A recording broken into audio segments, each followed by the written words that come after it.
There's a second hard-hitting implication of this, which is you may have a problematic relationship with your body.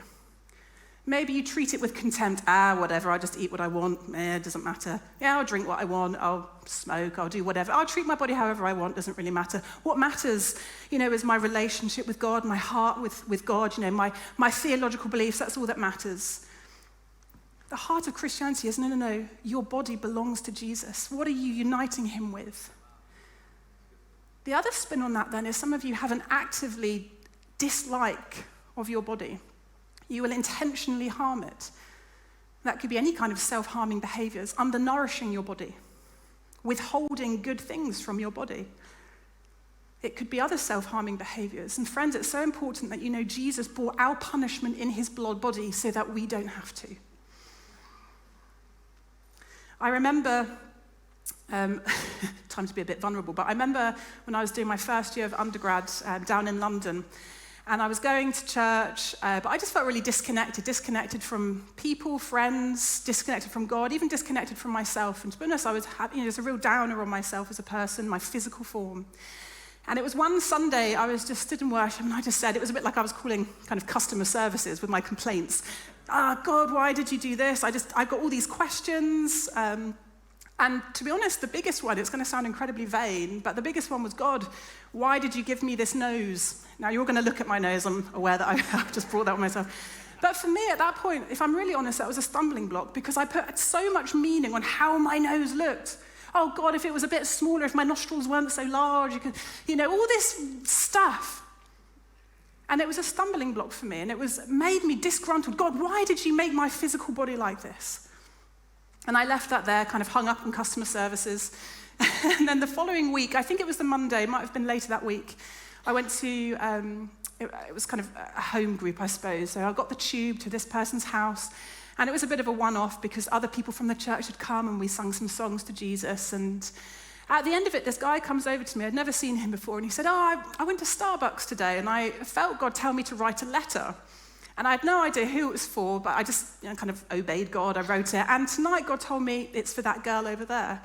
So I kind of thought, oh, here we go. Thank you very much. I'll read that on the tube on the way home. And when I'm on the tube, I burst into tears and I start laughing. So I was one of those creepy people on the underground in London, with lots of stuff going on for me.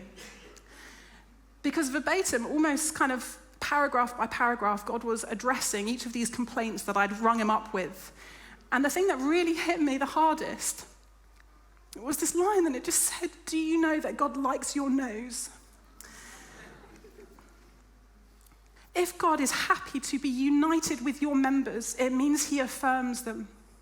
It means he likes the skin that you are in. He has made you. Psalm 139 says, I have knitted you together in your mother's womb. It's not an accident that you've got this DNA and whoa, this has come out. No, friends, God has put you in the flesh for such a purpose. You have been designed for a reason. And some of you need to make peace with the skin that you are in. Back in the 20th century in the UK, there was a lady called Amy Carmichael, and she was born with really dark eyes, olive skin, dark hair, into a family of everyone who had, white blonde hair, very pale skin, bright blue eyes. And she said she used to pinch her brother so that he would cry, because when he cried, his eyes would go really, really blue, and she was in awe, and she was so jealous and angry. God, why have you not given me this particular physical appearance? Fast forward a couple of decades, and she's living in India.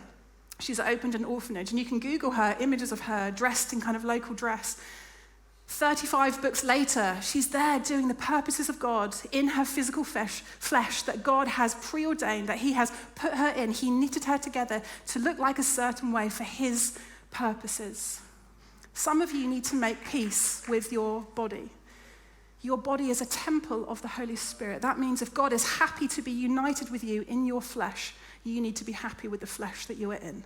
You are holy, you are sacred, and you are set apart for a purpose. The question then is, how do we flourish in the body?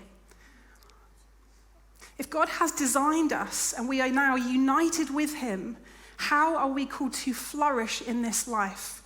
Because let's be honest, our bodies can get us into trouble. The Bible is really clear. It says we can have proud eyes that lust after things. Eyes that covet or desire things, more and more and more stuff. I'm not happy with what I got. I want all of this.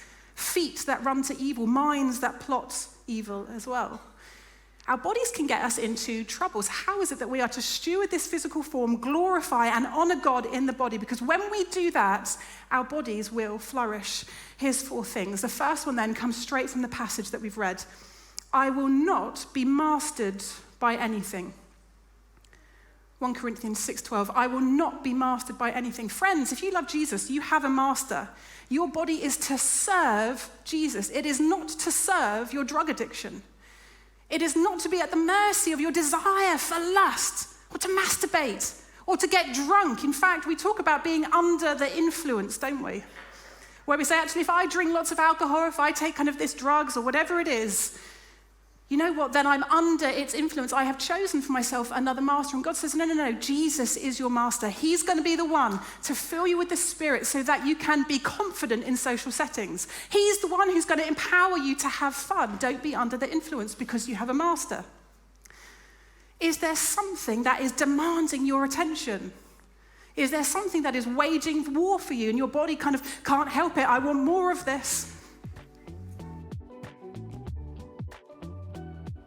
If you enjoyed this video today, why don't you click subscribe and click on that notification bell to get a notification the next time we upload a video.